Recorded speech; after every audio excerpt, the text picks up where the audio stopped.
Why is she even showing off? That is hate. You're not content with your life. That's just a good sign of it. You're not content with your life. That hate is because you want to do that same thing that that person is doing. You want to be like that person. It's not because you truly have a good reason to hate the person, because you're not content with your life. Guys, so there was something I was just thinking about. I know I'm starting this video looking a little bit crazy. I'm doing my hair. The person is still at home, but I had to quickly do school run because my husband is at work. But there's something I was just thinking about, and I just wanted to bring it on here. I don't know, I was just moved. Let me be one of those people that will say I was moved by the spirit. Come and share with you guys. So just ignore this. And also, just in case the audio is not good, I apologize. But I was just thinking about my husband, and I just sent him a message now, and I realized that most times, I say most times because men are annoying, we all know that, right? Most times that I think about my husband, I always find myself just grinning hard. Like I'll be thinking about something in my head, and then this will be my expression. And then when I catch myself, I'm like, like, I don't know, maybe I'm just not noticing it. It's probably always been there, but I'm noticing it a lot lately. And another thing is that whenever I'm thinking about our life together and I have a huge smile on my face, it's never really about anything meaningful. My lips are so dry, gosh. I should have carried my handbag. It's never really about anything meaningful, right? So there's just something I wanted to share. I realized, well, obviously I didn't just realize, but I was just thinking about the fact that since I met my husband and our almost 11 years together, it will be 11 years this September being married, and our 11 years together, the one thing that we've always had consistently in our life is content. Now, I know we all hear a lot about content and, you know, stuff like that. But I was just thinking about it. Like I said, I've always known, obviously, but I was just thinking about it. There was no phase in our lives where we wish we had more than we had at the time.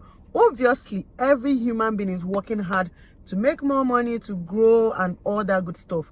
At every point in our life, we're always working hard to get to the next goal or achieve the next thing. But we've never really wished to have more or wished that our lives at the time was different. Let me give a good example.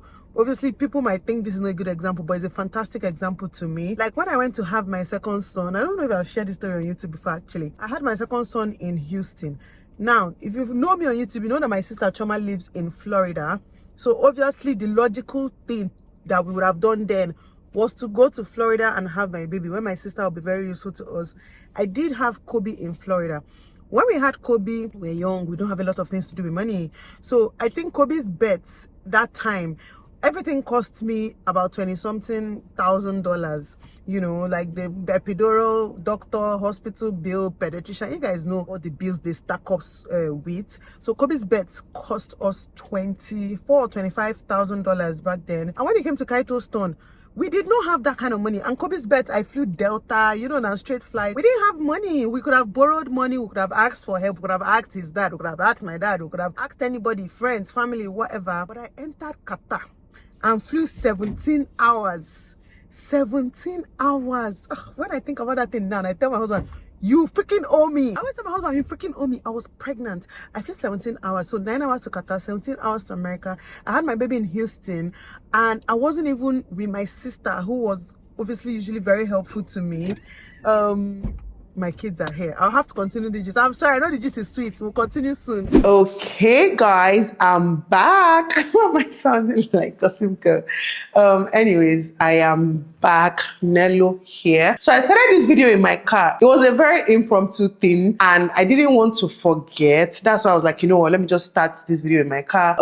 I don't know. I don't even know if I'll add it together. I probably will. But let's just dive straight into what I was saying. So I was basically talking about being and feeling content. Like I was sitting down that day in my car, to be honest. I was driving to school to pick up my kids, and I started thinking about it. And I realized that it's been one constant in our lives. And I mean, me and my husband, right? It's been one constant. Like since the very day we got married, we've always had and felt content. Now, we've been through different phases in life. Like when I tell you guys we've been through it, I've actually been through it. Sometimes they say you don't look like what we've been through, but seriously, we've been through a lot of ups and downs. By ups and downs, I don't even mean like personal relationship wise. I mean like just life generally, finances, and just all that good stuff that comes with, sharing your life together. So as I was saying, like when we got married at first, we were cool, we were fine, we're not broke, we're not the richest, we're just okay, we're able to feed ourselves and do well and like just do the things we wanted to do. I got pregnant immediately. I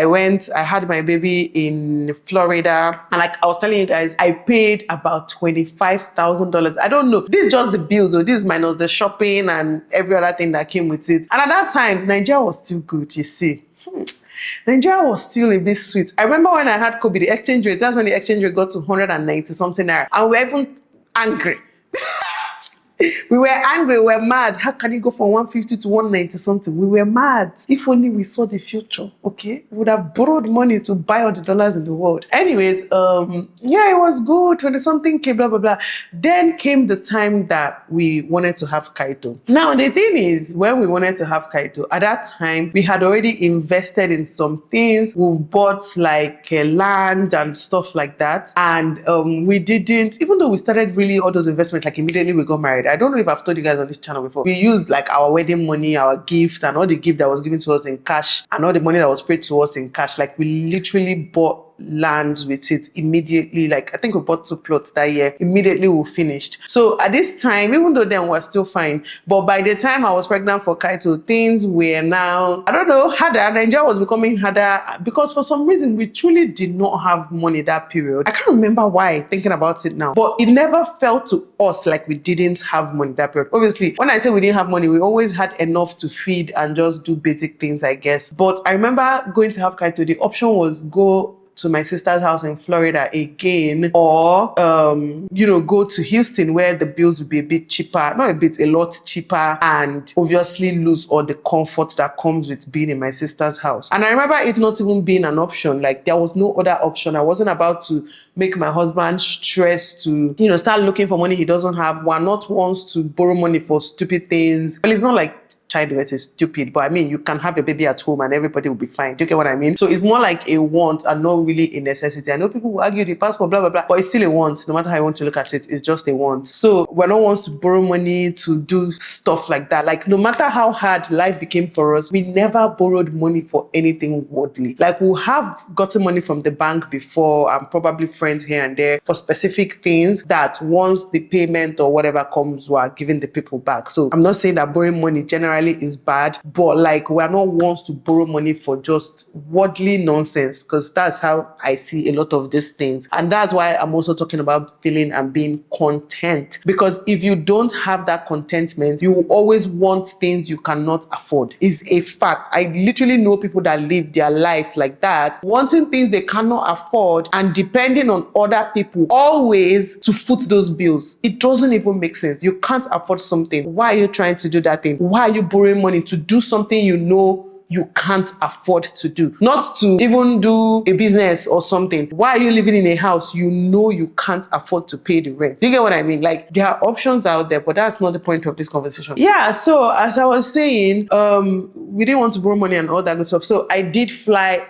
I flew Qatar Airways. I love Qatar Airways. Like the airline is truly one of the best in the world. It's a sweet plane. The experience was fantastic, but the journey was freaking long, okay? It was a long journey. I had to do 9 hours to Qatar. Then from Qatar to Houston was 17 hours. I was sitting in the plane, economy, for 17 hours. Like, that shit is crazy. And I traveled with my mom as well, who also had to fly economy because we could not even afford any other ticket. Like that airline was literally the only airline we could afford at that time. I know from people watching the video, oh, you're going to America to have a baby. Yeah, you have money. No, like we literally did I don't want to call it the ghetto style of going to have a child in America when Kaito was born. But compared to COVID zone, that's what it felt like. Even the hospital felt different. The state, everything was a bit different, to be honest. The experience generally was not a very pleasant experience. And I know I had postpartum depression after Kaito. I don't know if that added to it. Not being with my sister, not being with like someone someone that can actually help me navigate those things. My husband wasn't also able to travel that time. He was working, and it was just a lot, right? But we did go, we did come back, and everything went well. And another period in our lives, we didn't have money, right? We didn't have money. Like I keep saying, we had enough to eat, but when I say have money, I mean, let me tell you what I consider having money. Having enough to do goodwill, having enough to travel to any country I want, do shopping, come back. If I want a designer bag, buy a designer bag here and there. Just living a comfortable life. That's what I consider having money. I want to make it clear that I don't consider having too much money to even be something I aspire to. Again, don't get me wrong. We all want to make more money if the opportunity arises. But I'm not the kind of person that will do whatever it takes to make more money, just for more money's sake. As long as I'm comfortable where I am, I'm always very content. Again, bring me back to this video. So thinking back at the life that I have shared with my husband, I realized that at every point in time, we had contentment. Like, there was never a time we sat down and we say things like, I wish we could do this the way this person is doing it. I wish we could have done this instead of this. No, even all this while when we're saying, oh, no money for this, no money, it was never a conversation, because to both of us, this is our reality, and we still consider ourselves lucky to be able to even afford these things. Because like I say, what might be considered not having money for me to another person might be considered having a lot of money. And we always understood that. Do you get? Like, we always understood that we're still lucky no matter the situation we found ourselves in. So we never really wanted to do at any point what we could not afford. Fun fact, do you know that? I'm sure I've told you people before, my husband's main business, aside from his job, that we sell cars and stuff like that. Oh, let me just use this opportunity to just plug it in. Let me just plug it, just in case you're looking to buy a car, or I'm going to do a tour very soon for you guys, or you're looking to upgrade your car, buy for your mom, your dad, surprise anybody. We have a lot that you can buy on ground, or we can also help you ship directly from the US. Okay, so all very registered, all like very easy. The process is easy, very, very good prices as well, very clean cars, no accidented, nothing, no stories. You guys already know that. You know that when we do something, we do it well. So yeah. How did I even get here? I'm going to probably put like a few clips for you guys in this part of the video, but I do plan to do a whole tour for you, or a tour of like the showroom and all that good stuff when I go to Lagos, which is very soon. By the way, yes, I'm coming to Lagos real soon. That being said, when we started that business, the way we started that business started like a joke, right? It was like my husband bought me a car. This was after I had Kaito. Mind you, we didn't have money, but we needed an upgrade. We needed a bigger car because there was now me, my husband, 2 kids, a help and all that good stuff, and my mom was around. So we needed a bigger car. Before then, I was driving like, I think it was a Mercedes, but it was like the small Mercedes. So we needed a bigger car. And my husband bought me a car. The car he bought me that year was a Ford Explorer. I don't like the car. At least that year's, I just didn't like the car. At that point, I didn't even want a Jeep. I still wanted a saloon car. I'm not really a Jeep girl. Like, I'm not really a car girl, to be honest. I just like a car that can size everybody I need to carry at any given time. So I now told my husband I didn't really like the car, that he should just sell it so that we can get something else. Then he sold it and made money on top. And we're like, is this how easy it is to make this kind of money? What are you people not telling me about this? Then instead of now buying another car for me, we now decided, I didn't have a car at that time, but he still had his car, which was a Toyota Camry. I was not using his car. So him, after selling that car, they used the money he's in selling that one car and now bought 2 cars, you get, instead of buying me another car to be using. He now bought 2 cars to sell again. And at this point, before he even did the second time, we went ahead, registered the company, did all the registration that we needed to do, did everything. See, my husband, when he's serious, he's a serious man normally. When he's serious, he's serious. Because the first one, we did buy it for personal use. It wasn't like for business. So when we knew like, okay, this could be a business, we got everything in order and started, right? And we stayed without a second car for 1 year. Around 1 year, maybe 10 months to 1 year, but for a long time, okay? My husband, every morning when he wakes up to go to work, he will wait for our neighbor. He wait for our neighbor that works in the same place with him. Then he will enter the car with the guy, right? And then go to work. Then sometimes trying to come back, he will enter with somebody else that is not coming to our side. So the person will drop him at one roundabout like that. Then he will now take a taxi, sometimes keke, like whatever it takes. He will take it back home. That was my husband's routine for 1 freaking year. I know. Thinking about it now, as in, I put cap for the man. Because even though I wasn't really going out every day, I needed a car with me at home, just in case I need to rush to the market, in case I need to buy something. And Kobe was going to school actually, so I was going out every day. There's some things that when you see a man do, you know that they just put you and the kids first. Because I know men that will carry the car to work and their wives will enter taxi. I know men like that. Let's not even lie. We probably all know men like that. My husband never did that for one day. Even when I'm not sure that I'm going out, that car is at home with me. Even if I don't go out for a week, that car is at home with me. And every single fucking morning, he will enter somebody's car or enter taxi. Sometimes he walks to a roundabout so that he will now join, so that the person doesn't have to come all the way. He did that for between 10 months to 1 year before we finally bought another car, which he now bought for me. Then now took his Camry back. And let me tell you, that Camry, in fact, that's the first, the car he was driving when we got married. He only just changed it to 3 years ago. Like 3 years ago at this point, I believe 2 or 3 years ago, he only just changed it. And he's not even the kind to care about cars and stuff like that, even though he does the business. I always tell him he's like a typical Navy man, a typical Anamba man. Like, you know, when they say people that can enter bike every day and be fine. Fun fact, he has told me that some subscribers saw him in Lagos on top of bike. It was like, he was on bike in the market one day. Oh, Nelo Ukeke's husband. I say, it's good. It's good. Yeah, so I like that he's like that. He always puts us first. And I like that no matter what, we put our goal above mere worldly wants. Because we could have bought another car and be answering people that have a big car or 2 cars or whatever. But that was never the goal for us, because at every point in time, we were content with each other and with the life we were living at the very moment, at every given time. And obviously, slowly but surely, we keep growing. And even till today, I tell you for a fact that when I pray to have money, I never, I don't know how to explain it. There's some kind of things that don't come to my head. Like I told you guys, if I have enough money to fund my foundation, I don't even like to ask for money, to be honest. So if I have enough money to self-fund my foundation, I will gladly do that and do whatever I can. If I have enough money to travel my family whenever I want, go shopping, come back, buy things I need and live happily, and not be checking, can I afford to buy this milk? Can I afford? Then I consider myself rich. I don't have to be able to buy 10 houses to consider myself rich. Do you get? If we're able to do that, that's just a bonus. But that's not the goal when you're trying to make money. And this is just me talking to everybody now. That should never be the goal when you're trying to,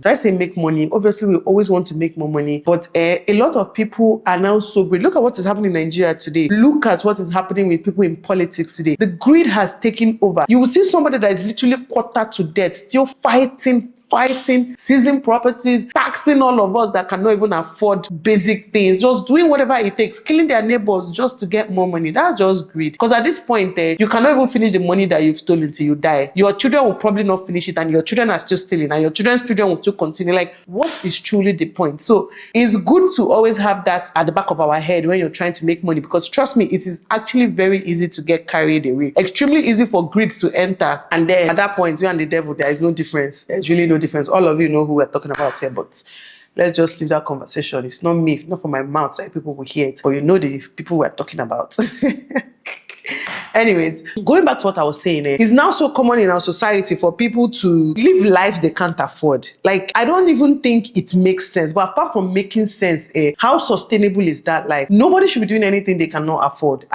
Don't do things you can't afford. Let's say you're making ₦1 million now, and you know that there's a house rent that is 800K or 1 million that you can pay. That's just 1 month's salary, but and there are things you can do, like you can live a comfortable life on 1 million. And don't go and borrow money and say you want to go and pay rent of 5 million, or borrow money and say you want to do something of 10 million. Then you know that you cannot afford, because you're just opening the door to the devil. I'm telling you for a fact, you're opening the door wide open for the devil, because you start entitlement to start entering. Okay, I'll collect from this person. Now I'll borrow from this person. Now I can even ask this person. And before you know it, you're living a full-blown life you cannot afford, and you are in debt. See, trust me, there's nobody that wants to keep borrowing you money. There's nobody that wants to be there for you to keep asking money from. Just do things you can afford. If you're ever to get money from someone or people, let it at least be for important things. To be honest, I don't get it. I don't get borrowing money for buying clothes. I don't get borrowing money for traveling. I don't get borrowing money for paying rent. I don't get borrowing money for buying shoes, car, self, even laptop, phone, like whatever it is, do what you can afford. I've had a problem with somebody in the past, somebody like I was helping out, and then I got a message. The person said something like, even her husband's phone spoiled, her husband don't have clothes, and the rent, the house, they can't afford the rent. You see where the issue is. I'm happy to help you. I'm happy to help your children eat, go to school, live a comfortable life. But what's my business with you, husband? Buy Nokia Touch. Buy what you can afford. You don't need WhatsApp. The business is doing. You don't need WhatsApp. Do the things you can afford, so that by the time you make more money, you can upgrade your life. Even me now, you think if I make more money, I'll not upgrade my life. I'm gonna upgrade my life. Me telling people now, I don't like this kind of car. feel just buy them because I want to, because I can afford to. But it doesn't mean that now I'm going to kill myself because I really want to buy this thing. I know that if I buy, it's going to affect my finances. Do you guys get what I'm saying? I think there's a ratio that people use. Like if you can't buy something, is it 2 times or 3 times and have change? I don't know the number, Sha. People should let me know if you know. Then you can't afford to buy that thing. Then don't buy that thing at all. And that's the truth. If you have 100 million naira, you have no business buying a 90 million naira house. You think 10 million is going to be enough to even get the house to the way you want it, not to talk of take care of bills in that house. If you have 100 million naira, you should be thinking of buying a house of 20, 30 million at most. Well, that's me. So that there's still enough money to not just take care of the house, to even start a business, to live life, to fall back on. So that's just the rule I live by. Do things you can afford. Be content with where you are. Because again, if you keep looking at other people, I want to do this because people are doing it. I want to do this because people are doing it. You can't even be happy. You can't be happy, to be honest. Let me even use this YouTube as an example. Sometimes I see people put out videos, like I can put out a video now, or let me use let me use Kidwire as an example. All of you can relate to Kidwire's video, or even all this Temi or Tedola them, right? Kidwire will put out something about private jet or God knows who, whatever. Or Temi recently, she put out a video, not a video, pictures. She went shopping in MS. Oh, I think she did a video on TikTok. Went shopping in MS. She's buying designer bags worth probably $200,000. Nobody is not. To her, that's her life. Me and you know now. Well, probably me and you don't know, but I know.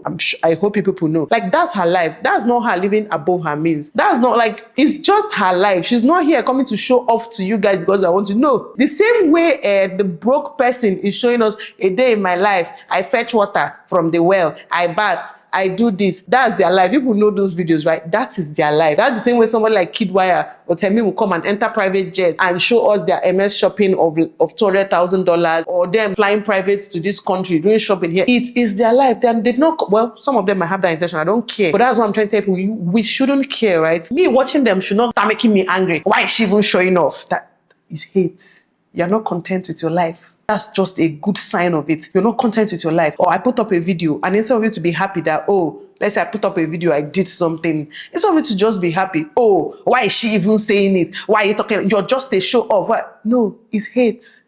You're not content with your life.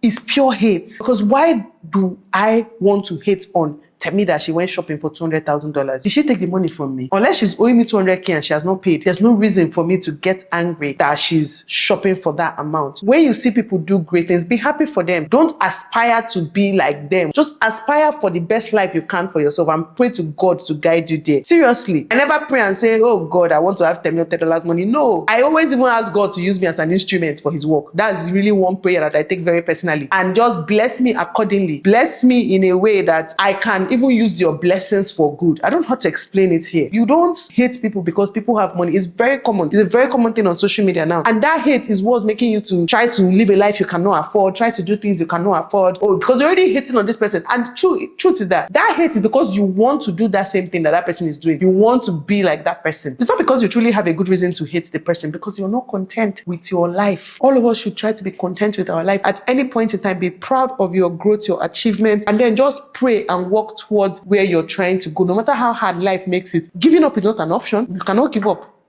Giving up is not an option. All the people, young people, hustling and trying to make it, life is also hard for them. It's not easy. Nobody that has made it ever came out to say, oh, it was so easy. It's not. Even with rich people, even with people that their fathers will give $10 million to start business, go and do that business and multiply that money. Let me see. If they give you that money, do it and multiply it. But sometimes it's like easy to hate on people, easy to wish, but it's not easy. Everybody should just strive to do your best, not to be envying people up and down. Be content in what you have. That's really the lesson for today, to be honest. I just love my life so much. And not because I have money, not because I have so much money. To me, I don't even have enough money. Sometimes I get so broke, I don't have 20K in my account like that I can spend. You know, it's not because I have so much money, but because I'm just happy. You know, a lot of times I think about my family, I think about my situation, and I just smile. No, it didn't just start today. Right from time, I just smile because of the goodness of God in my life. Not because I have so much money. I don't. I don't. I've not hit my savings target. I've not hit my investment target. I've hit no targets. But as long as there is life, there is hope, and we'll keep working towards that. Why also being happy and just feeling content, because it's not easy. Where we are today, where you are today is somebody's dream. Somebody is hoping and dreaming to also get where you are today. So let's all just try to be content in all we have, Abi. Content with what we have and where we are, and just pray to God and strive to go further than that. Okay, I was just moved by God to come and preach this message to you all. I know I'm smiling, but I'm actually serious. As I was in the car that day, something just touched me and I just wanted to talk about this. So I hope I helped one or two of you in one way or the other. I love you guys, and I'll catch you in my next one.